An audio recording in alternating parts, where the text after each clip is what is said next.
Voici la fin de mes souffrances, parce qu'en Jésus, je suis sauvé. Je la victoire sur tout ce monde. Un jour j'irai près du Seigneur. Voici la fin de mes souffrances. Shalom, peuple de Dieu, nous vous saluons ce matin au nom de Jésus-Christ. Nous bénissons l'Éternel notre Dieu, Dieu puissant, Dieu plus merveilleux, un Dieu qui est rempli d'amour, un Dieu qui nous aime plus que même nos parents, il nous aime plus que, il t'aime plus que ton mari, il t'aime plus que ta femme. Un Dieu qui nous aime au-delà de nos pensées. C'est pourquoi, frère, ce matin, nous vous saluons au nom de Jésus, parce qu'il y a un nom plus excellent, un nom plus puissant, un nom merveilleux. Un nom qui nous donne de l'assurance. Un nom qu'à sa vie dans ta vie, ça change ta vie.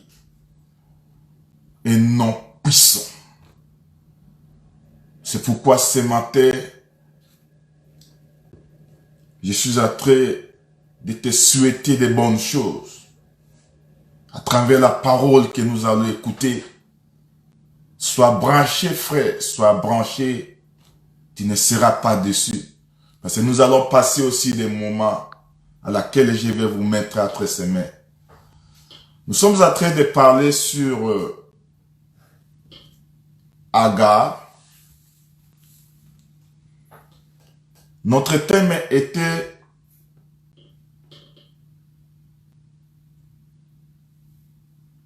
dit sur Agar. L'Agar qui était dans la maison, il avait quitté la maison.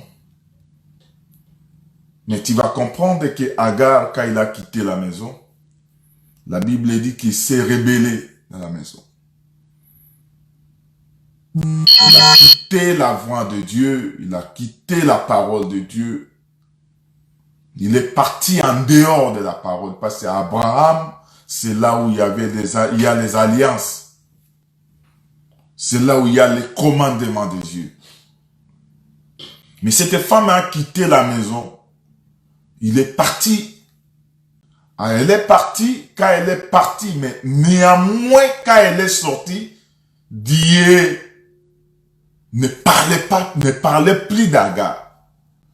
Mais tu vas comprendre que dans Genèse chapitre 16, verset 11, la Bible nous dit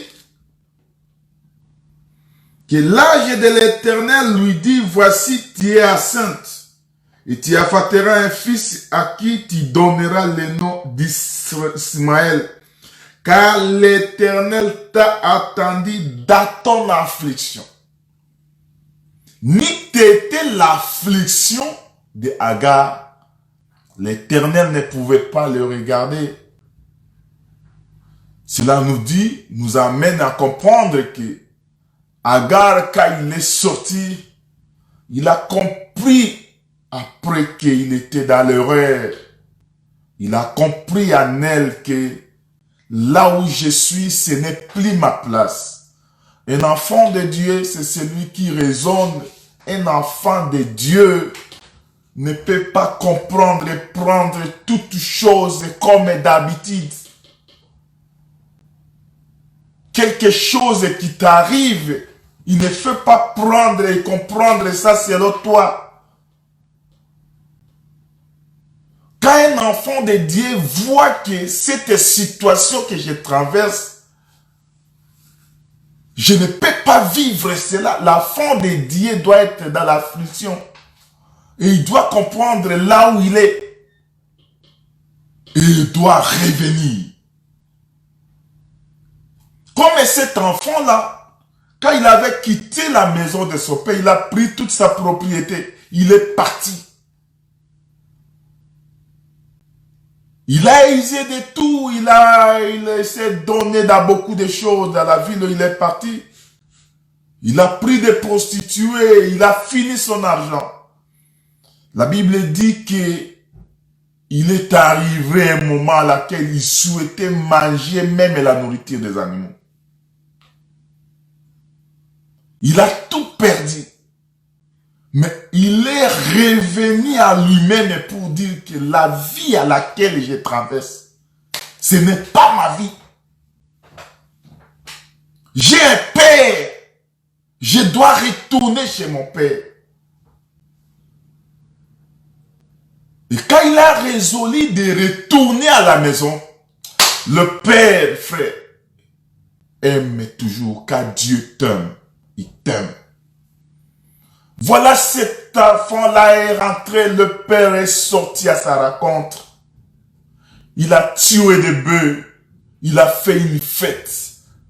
Et le père a dit, mon fils qui était à la maison, il était perdu et aujourd'hui il est revenu.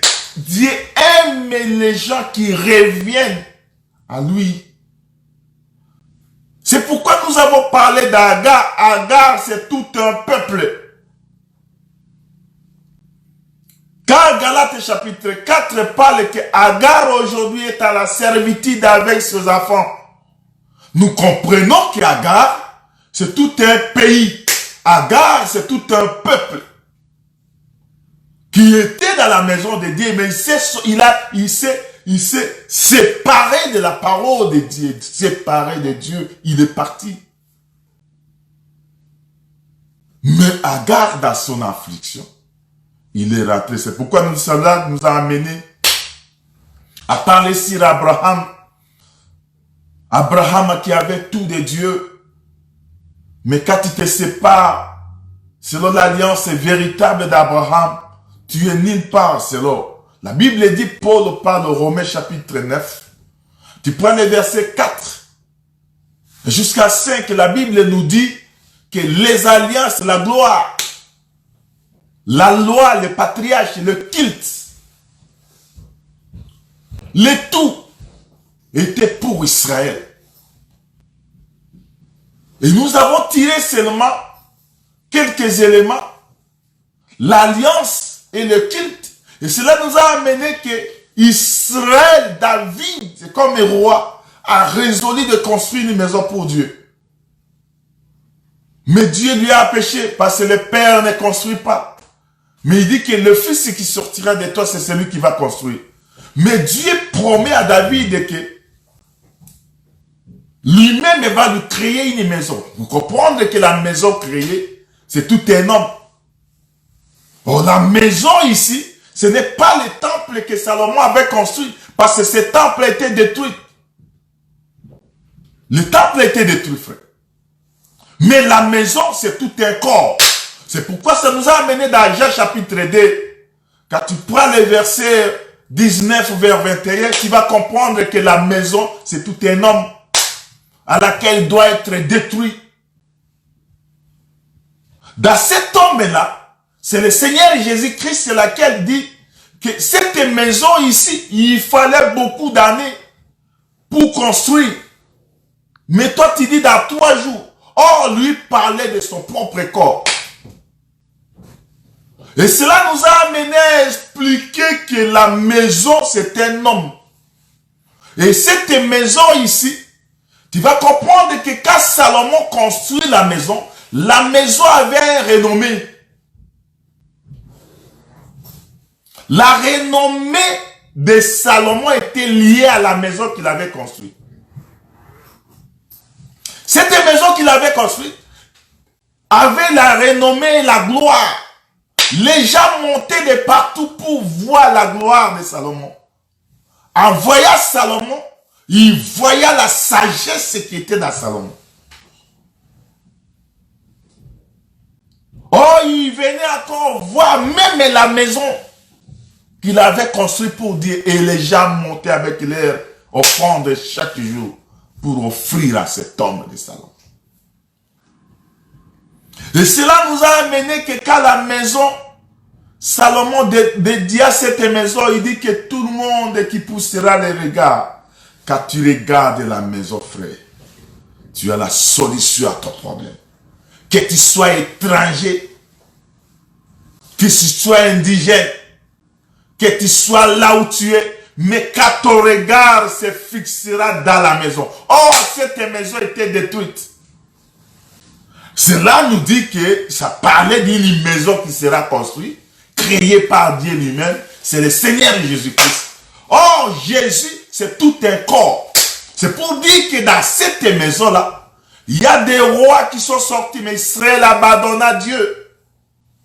Quand Israël abandonna Dieu, Dieu abandonna Israël. Et nous avons vu un mouvement ici. Le mouvement était que les deux rois sont sortis. Un était pris. Et quand il était pris, il est parti à la déportation. Oh, en amenant ce roi Joachim, nous avons dit que l'intérieur de la maison était récupéré. On a pris tout l'or, l'argent, l'arche, la richesse de la maison était partie à Babylone. Et nous avons vu qu'on a établi un autre roi qui est Sédéchias. Lui, c'était un roi pauvre. Parce que la Bible dit que Babylone, le roi de Babylone amena tout Jérusalem. Tout Jérusalem, c'est pour dire que la maison était liée à son peuple. Comme que le roi, la vie du roi est liée à son peuple. Quand tu vois le roi, tu vois son peuple. Quand le roi était pris, c'est tout Jérusalem qui a été pris.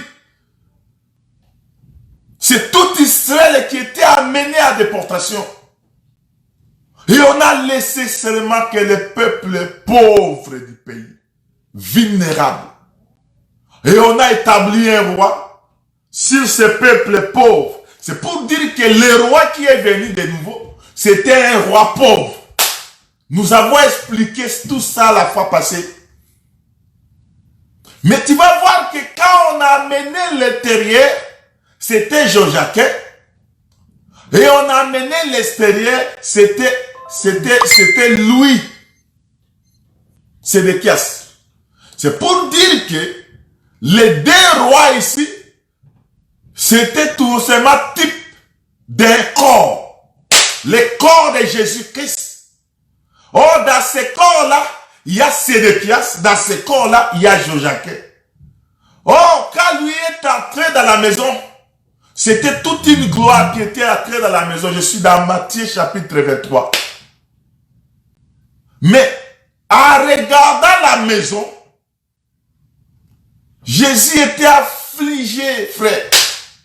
Mais tu vas comprendre qu'il a trouvé toutes les idolâtries, les vendeurs de pigeons, tous les voleurs, les vendeurs de bœufs, de tout dans la maison. Jésus était affligé. Et quand il est sorti de la maison, c'est-à-dire l'entrée de Jésus dans la maison, il est parti chercher quelque chose. Et quand il est sorti, il dit, cette maison vous sera déserte. C'est-à-dire, quand la maison est déserte, c'est-à-dire, il est sorti avec la richesse de la maison. Autrement dit, cette maison, elle sera pauvre. Et il est sorti avec tout. Il est sorti avec l'arche. Il est sorti avec les ustensiles. Il est sorti avec toute la gloire. Et il est sorti avec le peuple. Dans Matthieu 24, il est assis dans la montagne. Et c'est de là où les disciples les faisaient une observation. Il dit, cette maison que vous voyez là restera que pierre sur pierre qui sera suspendue. Frère, Jésus a sorti de la maison. Il est parti et s'installer dans la montagne, c'est-à-dire en dehors de la maison. Jésus est parti en dehors. C'est pourquoi on a amené le roi à l'intérieur de la maison. On a amené à Babylone. Mais l'extérieur de la maison doit être détruit. Nous avons dit que l'extérieur, c'est le corps physique de Jésus qui a été détruit.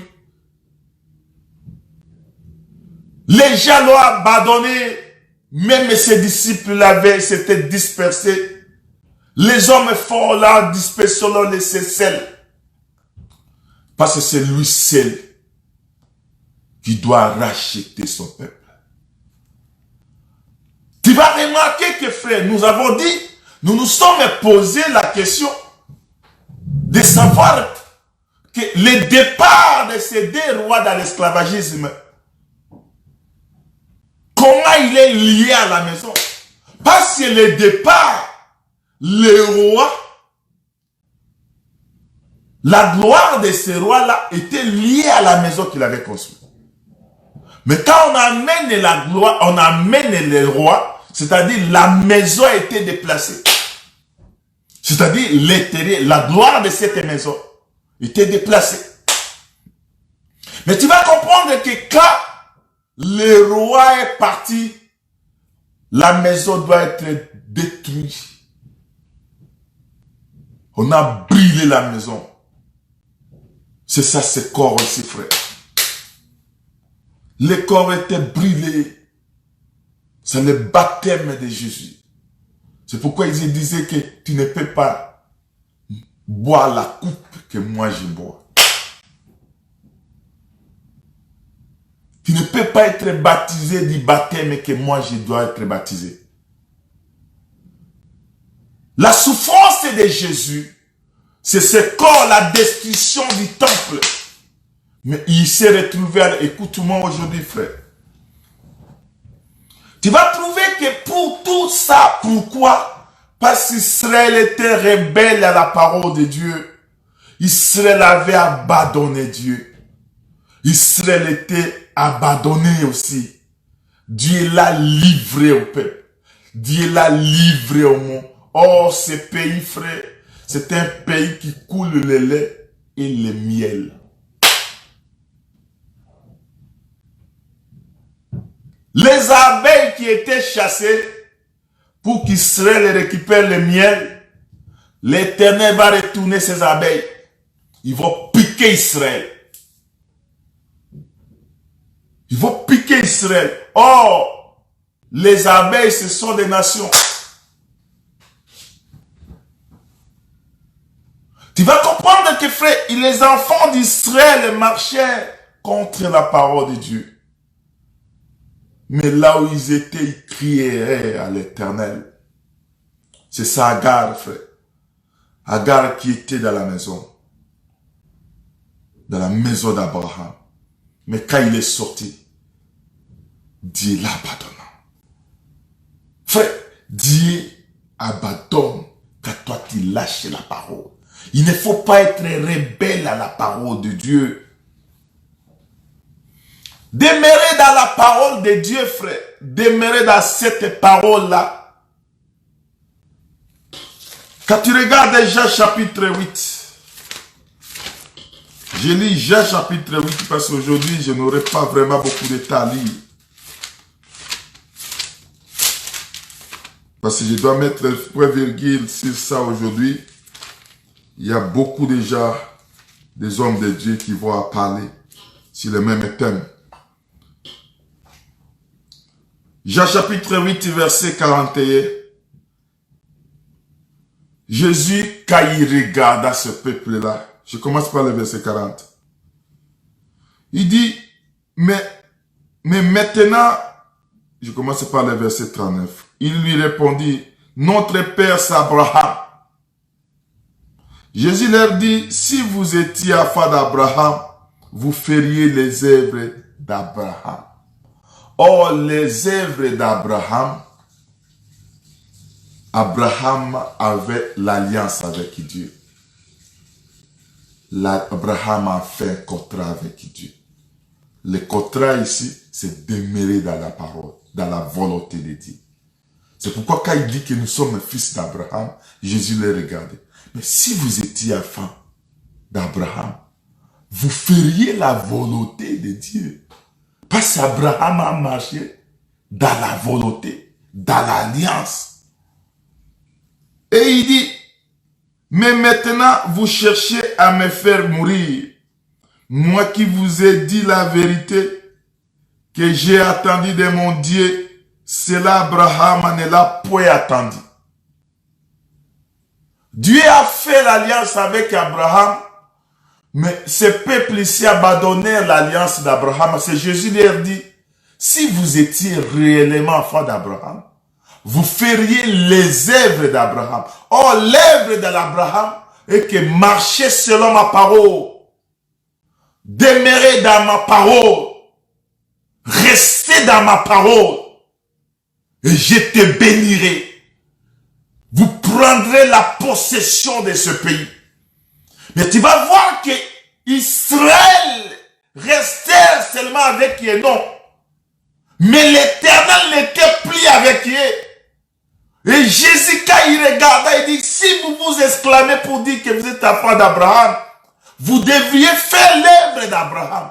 Or, d'Abraham était le culte, la gloire, les alliances.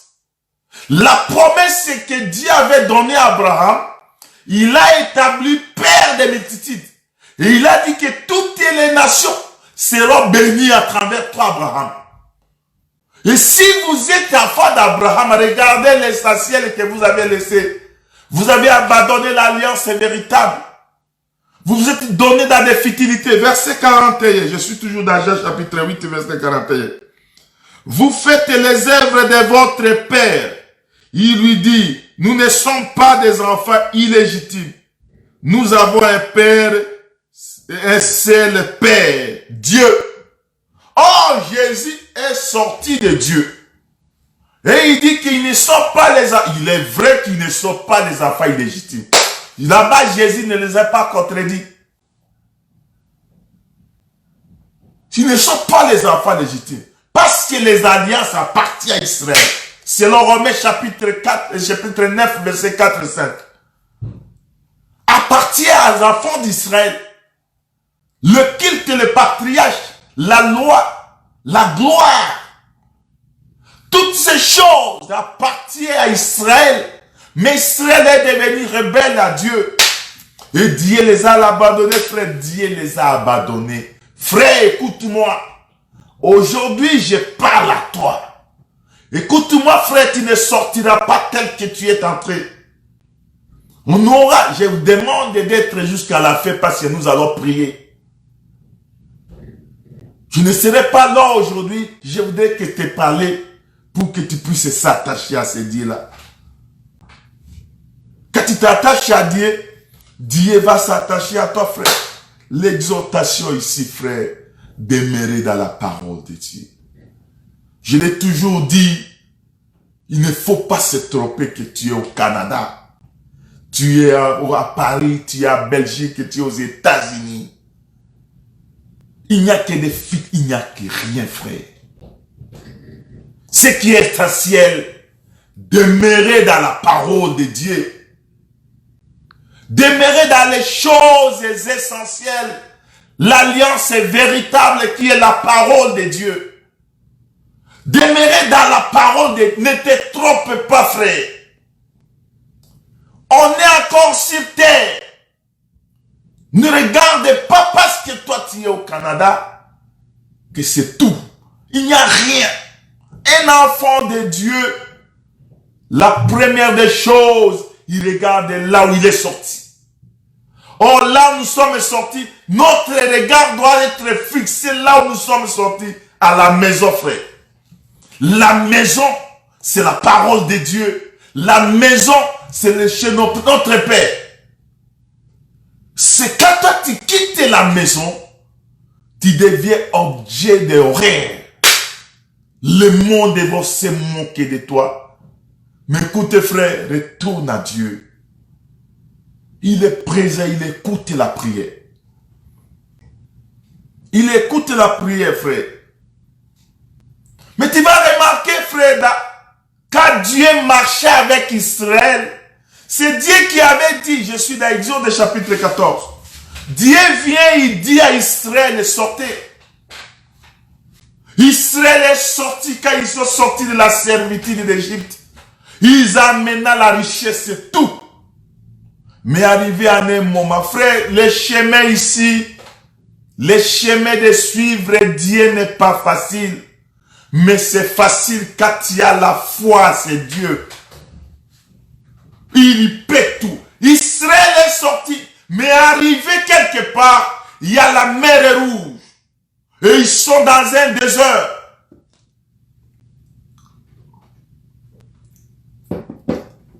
Ils sont dans le désert. La mer Rouge barricade les chemins. Dirait même Dieu qui les a fait sortir, il envoie la 17. Il envoie la maladie. Il envoie la souffrance. Il envoie le casseur. Il envoie le coronavirus. Il envoie tous les maux. Israël, quand il regarde derrière et il voit les Égyptiens, il crie, Moïse, qui a-t-il entre toi et nous? Pourquoi nous a-t-il menés en ces lieux pour nous exterminer, pour nous tuer? Mais il y a un homme, c'est Moïse. Lui, dans lui, voyait que c'est Dieu qui m'a dit, mène ce peuple. Le même Dieu là qui a dit, va. Il est derrière cette parole. Moïse regarda, il dit, regarde les troupeaux. Il pouvait avoir peur, mais il a confiance à Dieu. Il dit, c'est Dieu qui m'a dit de faire sortir ce peuple. Regarde la mer Rouge. Il voit dans un lieu désert. Il voit les Égyptiens. Frère, aujourd'hui les Égyptiens qui sont là, ce sont des problèmes que nous avons. Ce sont la maladie que tu es traité, la situation difficile que tu es. Tu es dans l'hôpital, dans le coma. Les médecins ont dit que c'est fini pour toi. Dans 3 mois, tu serais mort. Les médecins ont limité ta vie, que prépare-toi, tu vas mourir. Comme que c'est autorisé dans le pays à laquelle nous sommes. Les gens se préparent que tu vais mourir. Je te dis, je parle à toi aujourd'hui. Les médecins, c'était un homme de cette nature ici. Il n'a pas le dernier mot. Tu ne mourras pas. Tu vivras. C'est ce que Dieu parle dans Psaume 118, verset 17. Et c'est toi qui vas raconter les oracles de Dieu. Tu ne mourras pas. Si je parle à toi qui es dans le lit d'hôpital, toi qui es désespéré, toi qui es abandonné de toi-même, dans la dépression, dans les lieux à laquelle tu es abandonné, les gens attendent de toi que la mort. Frère, je te dis qu'il y a un homme. Il est au-dessus de toutes tes maladies. Il est au-dessus de tout problème. Il est au-dessus de tout. C'est le Seigneur Jésus-Christ. Si toi, tu t'attaches à sa parole, ayez foi cet homme. Moïse dit au peuple, ne craignez point, regardez la délivrance.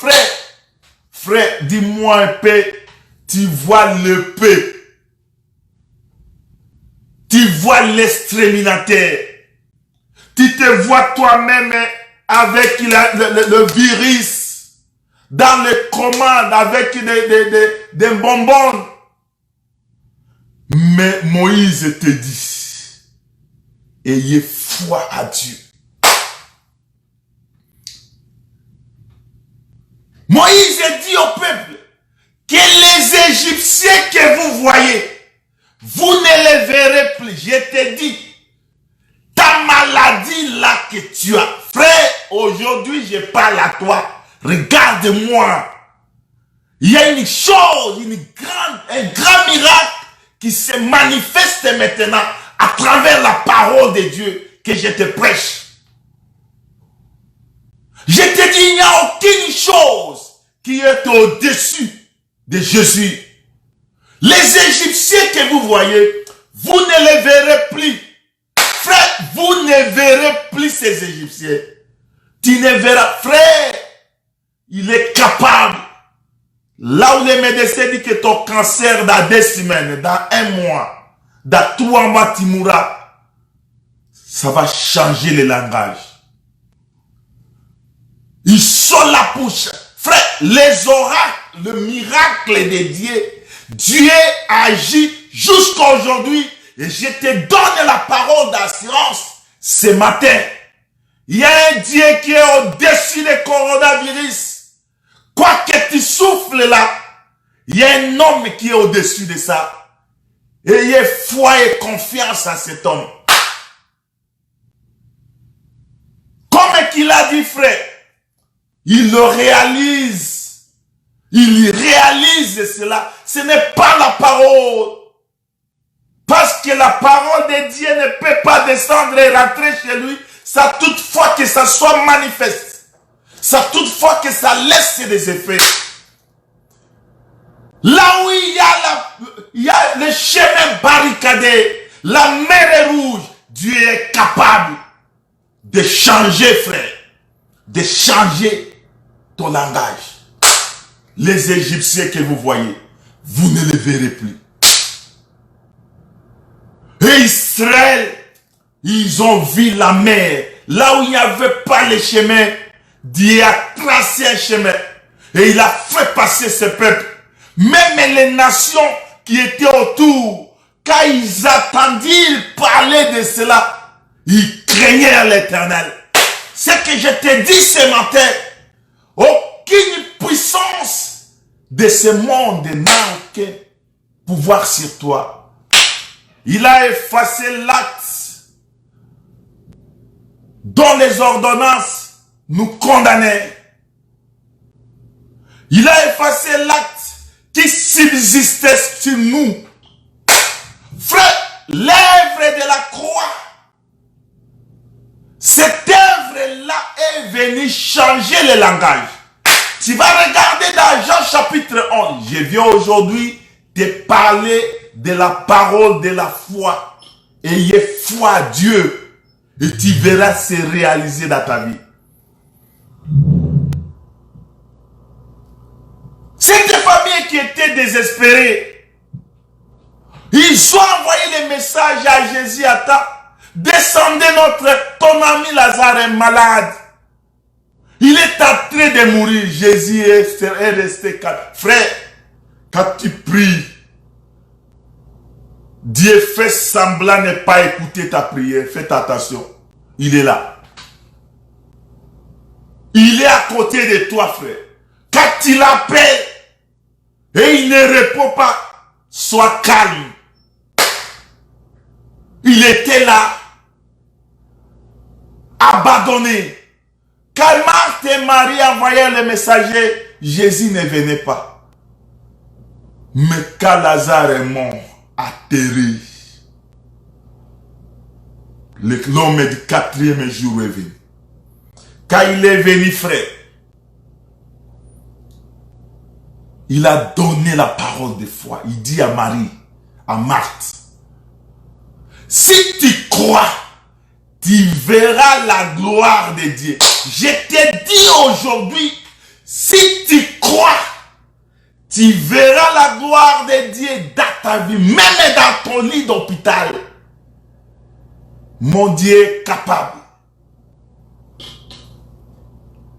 Il a demandé là où on a mis Lazare. Lazare, ça se pourrissait déjà.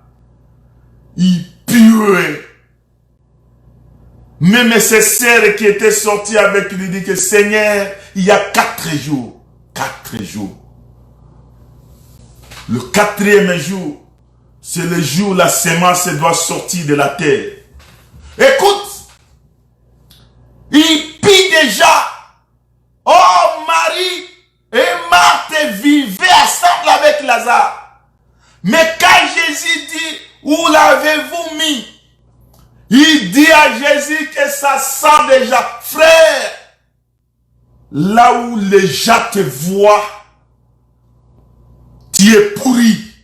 là où les gens commencent à se moquer de toi, c'est là où la vie vient, frère. Il y a un homme qui donne la vie, même là où les pensées des hommes sont limitées, c'est là où lui s'exerce sa main. Il dit, ne t'ai-je pas dit? J'ai dit à quelqu'un, Dieu dit, ne t'ai-je pas dit que si tu crois, tu verras la gloire de Dieu. Crois seulement. Jésus, Lazare qui pourrissait, là où on peut te voir pourrir. Là où les médecins peuvent dire que c'est fini. Fais le testament, mais je te dis une chose. Ce sont les hommes qui ont dit ça, mais lui n'a pas encore prononcé. Oh, Lazare, c'était toute une sémence. Il y a les gens qui sont venus consoler Marie et Marthe. Ils étaient les premiers, ils ont pleuré avec eux, ils ont fait couler des larmes. Ça n'a pas fait revenir Lazare. Mais il y a un homme, le 4e jour, quand lui vient, frère, lui doit pleurer. Les larmes de Jésus, c'est toute une pluie, frère. Quand cette pluie descend sur la terre, c'est pour d'abord sémencer la terre. Parce que cette terre ici, il y a 3 jours que la terre était à sémencer les fruits. Le grain ne pouvait pas sortir. Mais il faut la pluie du 4e jour. Le 4e jour, quand il est venu, frère, lui a pleuré. A pleuré, frère. Pleurer de Dieu, c'est la manifestation de l'amour. C'est pour dire que quand Jésus a pleuré sur Lazare, parce qu'il a pleuré aussi sur Lazare. Je n'ai pas le temps de revenir là-bas parce que je suis en train de terminer. Quand lui a pleuré sur Lazare, c'était pour faire sortir le grain qui était sur la terre. Or, ce grain-là avait fait 3 jours. Et ça ne pouvait pas sortir. Mais le 4e jour, il faut que Jésus vienne comme lui la vraie pluie. Quand il est venu frais, la semence est sortie. Lazare comme une semence, il est sorti de la terre. Shalom mes bien-aimés. Docteur, la parole, Guy Roger. Il est sorti de la terre. Quand il est sorti de la terre, c'était le 4e jour. Pourquoi?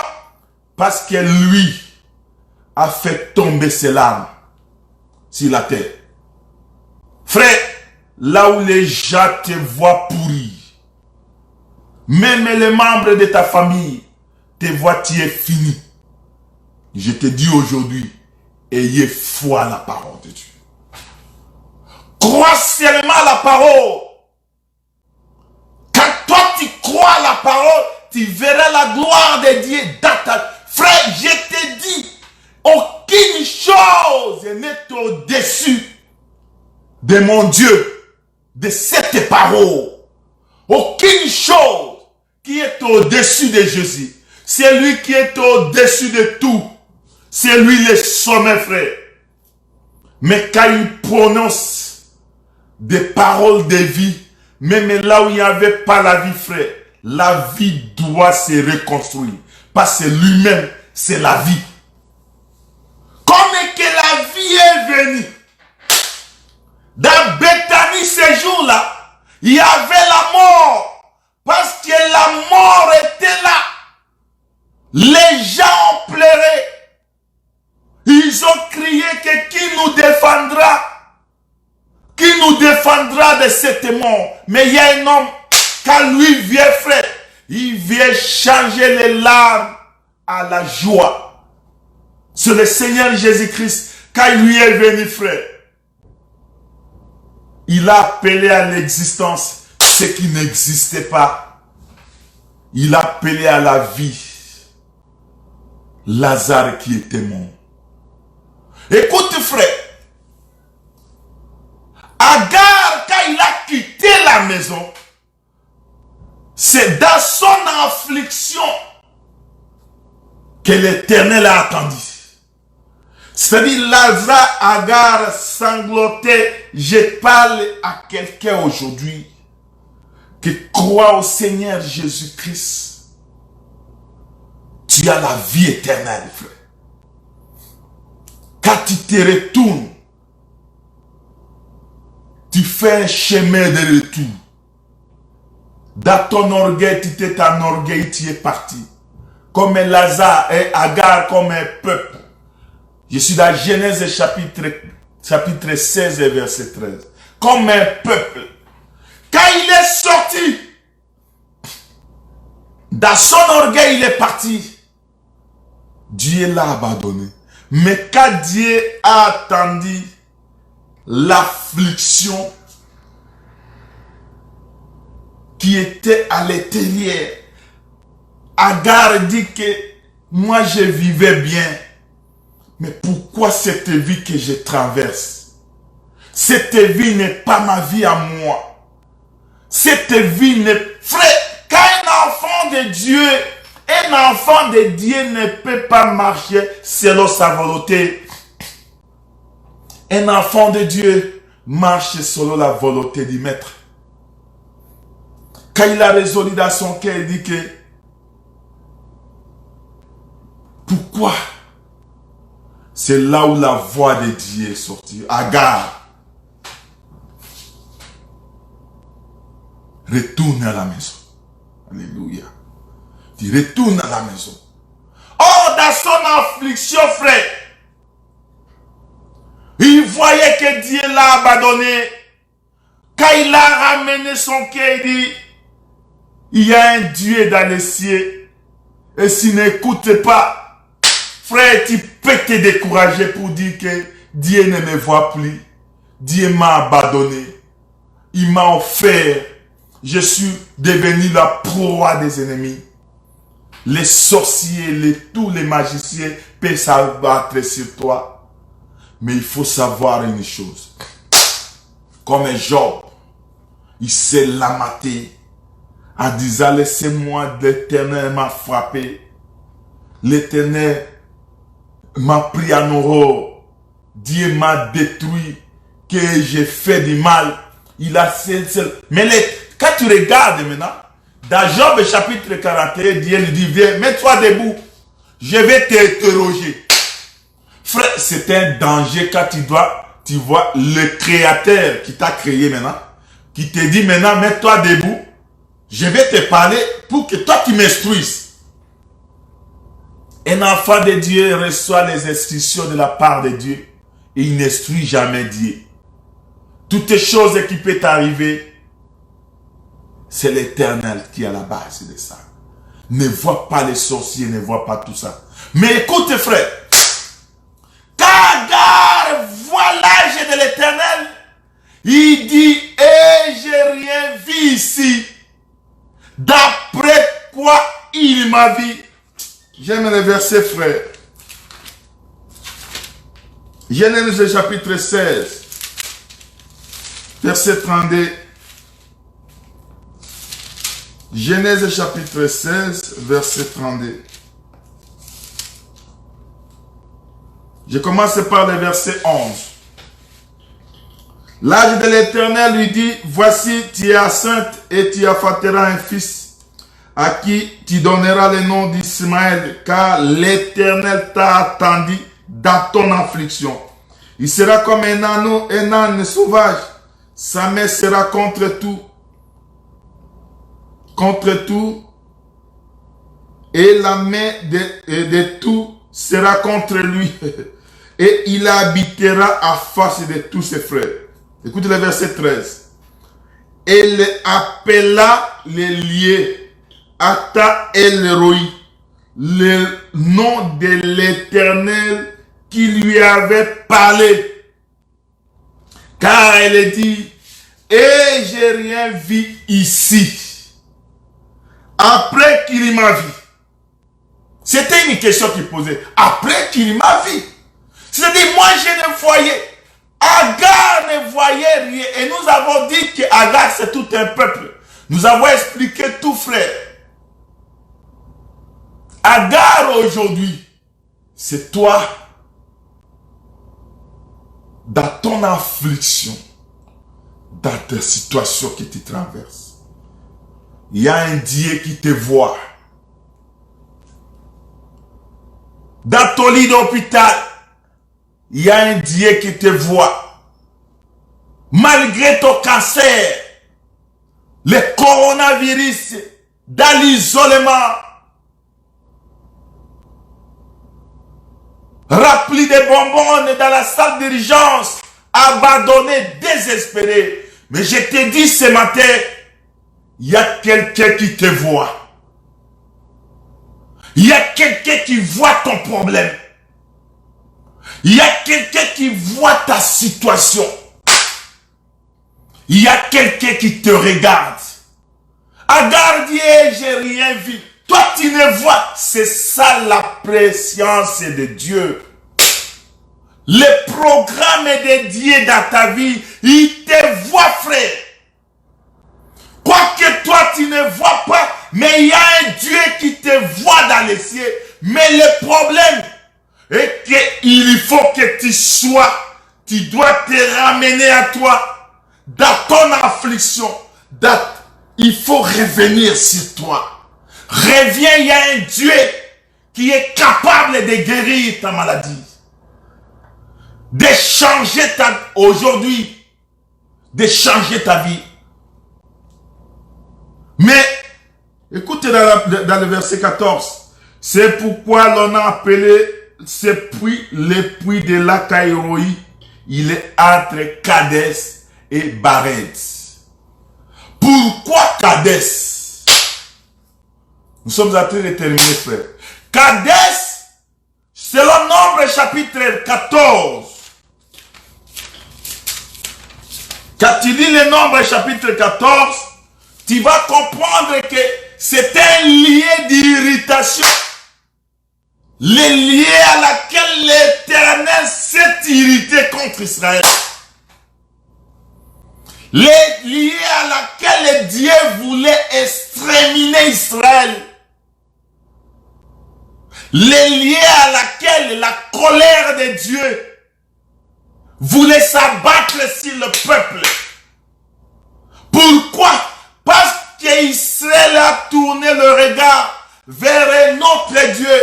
Il s'est fabriqué des veaux d'or.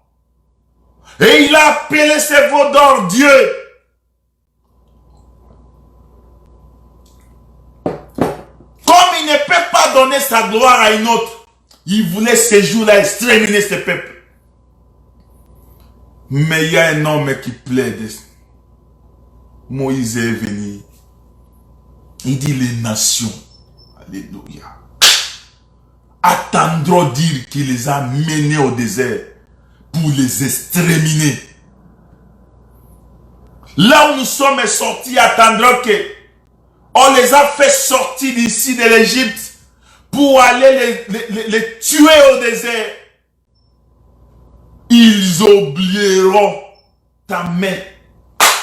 Frère, c'est la grâce. L'Éternel s'est réparti. Quand tu lis, frère, tu regardes dans chapitre 15. Il dit Nombre chapitre 14.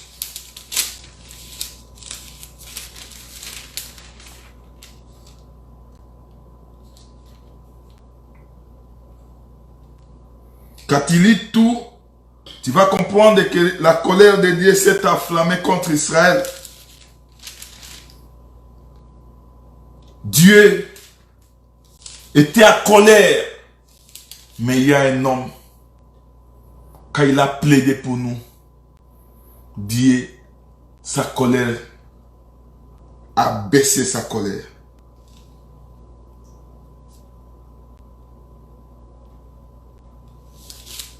Je cherche un verset, frère.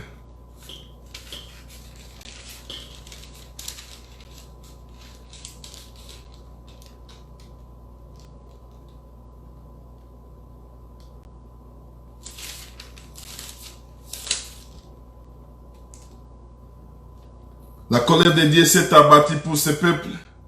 Il voulait exterminer le peuple. Mais il y a un intercesseur. Un homme qui a intercédé pour Israël.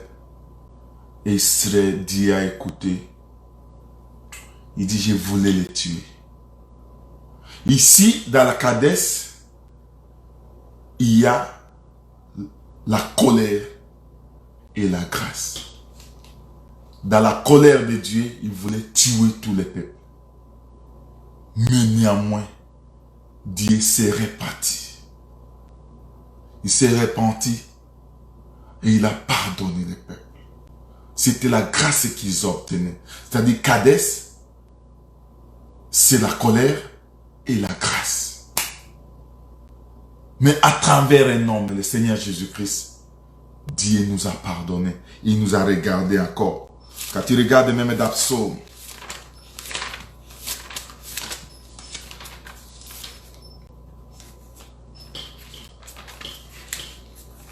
Psaume 29, verset 8. Psaume 29, verset 8. Écoute, je voudrais terminer, frère. Je suis vers la fin. Psaume 29, verset 8.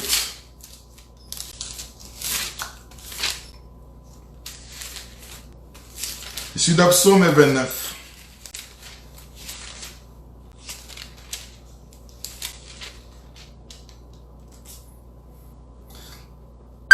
La voix de l'Éternel fait trembler le désert. Et l'Éternel fait trembler le désert de Kadès. Et si je rentre encore à Deutéronome chapitre 9. Deutéronome chapitre 9. Je prends son verset 20. Si tu lis verset 20 et tu descends, tu vas comprendre mon temps. L'Éternel était aussi très irrité contre Aaron et qu'il voulait faire périr et pour qui j'intercédais encore dans ce temps-là. J'ai pris les veaux que vous aviez fait, ce produit de votre péché. Je les brûlais au feu, je les broyais jusqu'à ce qu'il soit réduit à poudre. Et lorsque l'Éternel vous envoya à Kadès et Barnéa en disant, montez, prenez possession des pays que je vous donne. Vous fîtes rebelle à l'ordre de l'Éternel, votre Dieu. Vous n'êtes point foi à lui et vous n'obéissez point à sa voix. Vous avez été rebelle. Mais je prends le verset 27. Souviens-toi de tes serviteurs Abraham, Isaac et Jacob, l'intercession de Moïse. De Jacob. Ne regarde pas l'opportunité à traiter de ce peuple à sa méchanceté, à son péché, de peur que le pays d'où tu nous as fait sortir ne dise, c'est parce que l'Éternel n'avait pas le pouvoir de les mener dans le pays qu'il leur avait promis. Et c'est parce qu'il les haïssait. Maintenant, je prends maintenant Exode 10. À ce temps, l'Éternel me dit, taille des pierres. Et c'est le pardon, frère. Et Dieu a pardonné ce peuple-là. Parce que le peuple était rebelle. Ils étaient rebelles à la parole de Dieu. Ils abandonnèrent la parole de Dieu. Ils abandonnèrent Dieu. Et Dieu les livra. Mais ici, frère, il y avait le châtiment et la grâce. C'est à travers le Seigneur Jésus-Christ. Dieu nous a pardonné. Et Dieu nous reçoit aujourd'hui. Dieu peut te connaître tout. Quand tu lis 1 Corinthiens chapitre 10. 1 Corinthiens chapitre 10. 1 Corinthiens chapitre 10. Verset 11. Je lis au nom du Seigneur Jésus-Christ. Ces choses leur sont arrivées pour servir d'exemple. Et elles ont été écrites pour notre instruction. À nous qui sommes parvenus à la fin de ces siècles. La rébellion d'Israël et la répentance d'Israël, cela nous sert d'instruction pour nous qui sommes aujourd'hui. Verset 12. Et si donc que celui qui croit être debout prenne garde de tomber, aucune tentation ne vous est survenue qui n'ait été humaine. Et Dieu, qui est fidèle, ne permettra pas que vous soyez tentés au-delà de vos forces. Mais avec la tentation, il y préparera aussi les moyens d'en sortir afin que vous puissiez la supporter. Tout ce que nous traversons comme situation, frère, vient de Dieu et nous servent des instructions. Mais Hébreux chapitre 3 nous dit ceci, frère. Je suis dans la fête, je voudrais prier. Ne quitte pas, je vais prier pour toi. Hébreux chapitre 3 verset 7. C'est pourquoi, selon ce que dit le Saint-Esprit, aujourd'hui, si vous attendez sa voix, n'endurcissez pas vos cœurs, comme lors de la révolte, au jour de la tentation dans le désert. Vos fermes tâtèrent pour m'éprouver, ils virent mes œuvres. Pendant 40 ans. 40 ans, ils étaient dans la souffrance, c'est parce qu'ils abandonnèrent Dieu. Mais aujourd'hui, quand toi tu attends la voix de Dieu, n'endurcissez pas ton cœur, comme était le temps de la rébellion. Mais écoute, frère, il y a un homme qui me rassure. Il y a un homme qui me rassure dans Nombre 14. Nombre 14.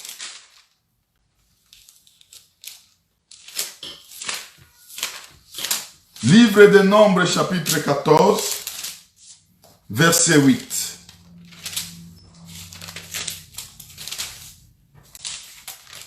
Verset 8. Josué s'éleva au milieu de ce peuple et dit, si l'Éternel nous est favorable, il nous mènera dans ce pays et nous le donnera. Josué, il a assurance et il regarda la rébellion et dit, si l'Éternel nous est favorable, frère, si l'Éternel vous est favorable, il guérit aujourd'hui ta maladie. Il guérit aujourd'hui ta maladie.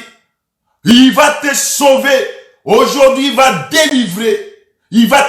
Aujourd'hui, il va te délivrer. Il va te délivrer. C'est pourquoi, frère, il y a un homme dans Luc chapitre 5. C'était un lépreux. Je suis en train de terminer, frère. Ça, c'est mon dernier verset parce que pour que nous entrions dans la prière. Verset 5, chapitre 5, verset 12. Il y a un homme qui était malade et lépreux.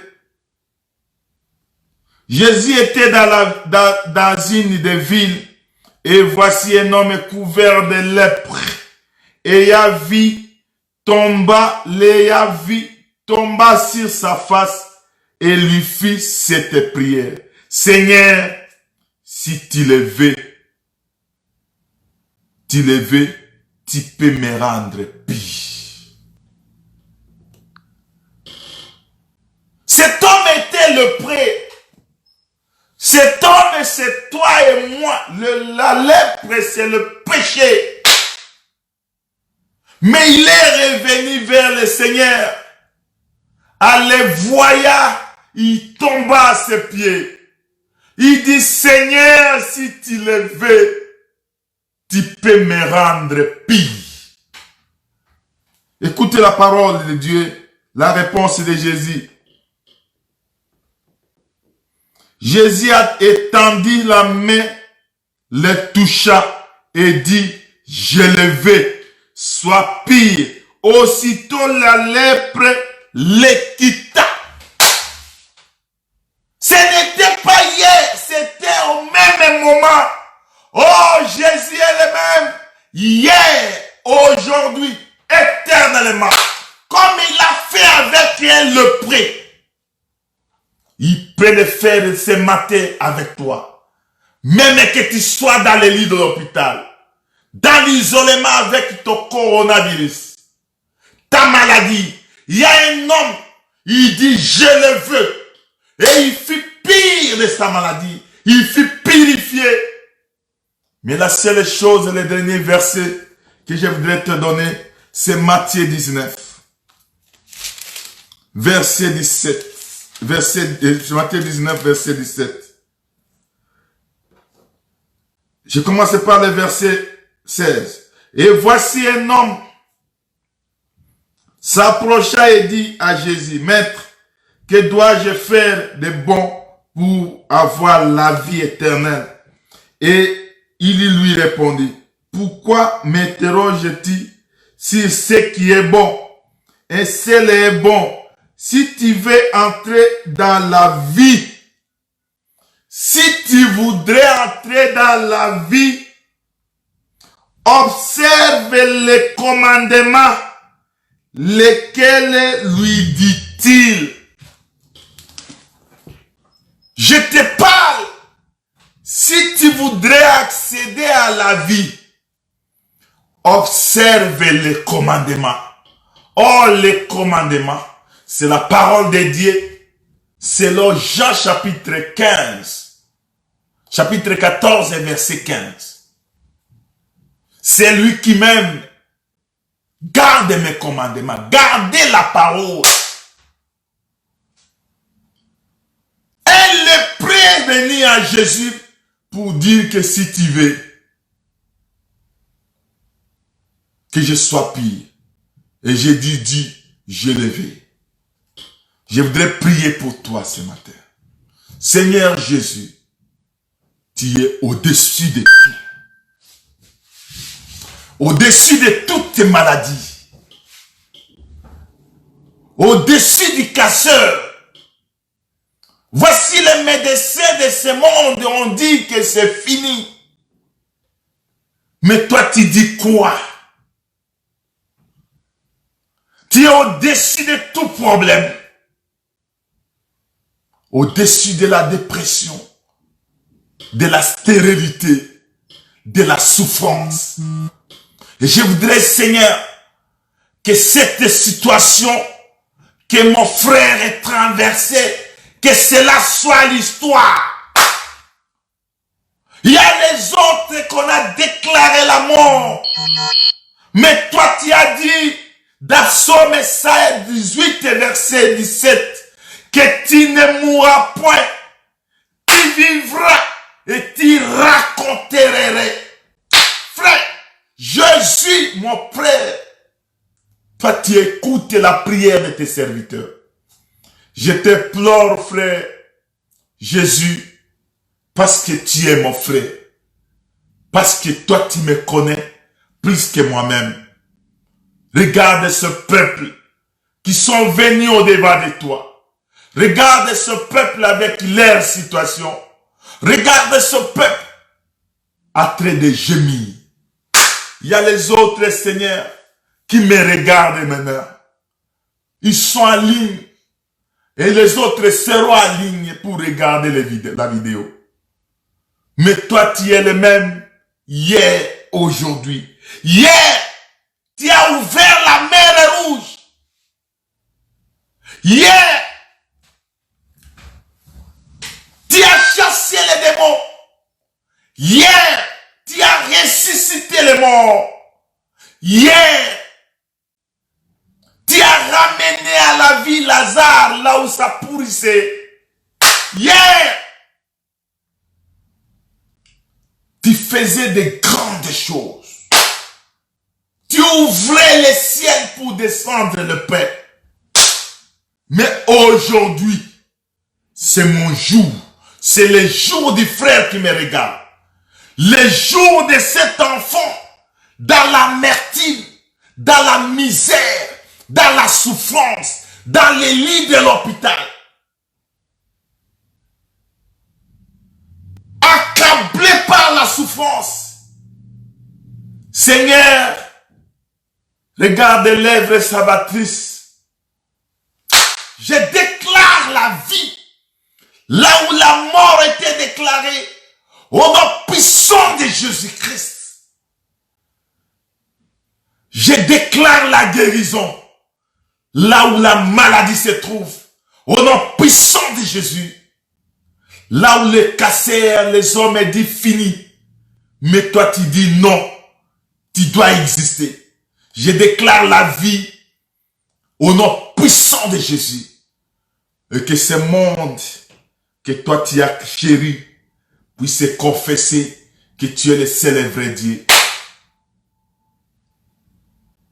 Seigneur, là où c'était lié, je délie ce matin au nom puissant de Jésus-Christ. Là où Seigneur Jésus, c'était le chemin était barricadé, tu as le pouvoir de changer. Qui va t'instruire? C'est toi qui instruis. Instruis maintenant au nom puissant de Jésus-Christ afin que la vie soit manifeste et que ce peuple confesse que tu es le seul et vrai Dieu. Que la gloire, l'honneur, la puissance te reviennent. Au nom de Jésus, je bénis ce peuple ce matin de la bénédiction d'Abraham, d'Isaac et de Jacob. Que de bonnes choses les suivent maintenant au nom puissant de Jésus-Christ. Que la joie les suive maintenant au nom puissant de Jésus-Christ. Et que la joie soit dans leur cœur. Parce qu'ils ont un vrai Dieu qui les a chéris. Au nom de Jésus-Christ, nous avons ainsi prié. Amen. Que mon Dieu vous bénisse au nom de Jésus. Amen. Un jour j'irai près du Seigneur. J'irai là-haut. J'irai là-haut parmi les anges. Près d'Emmanuel.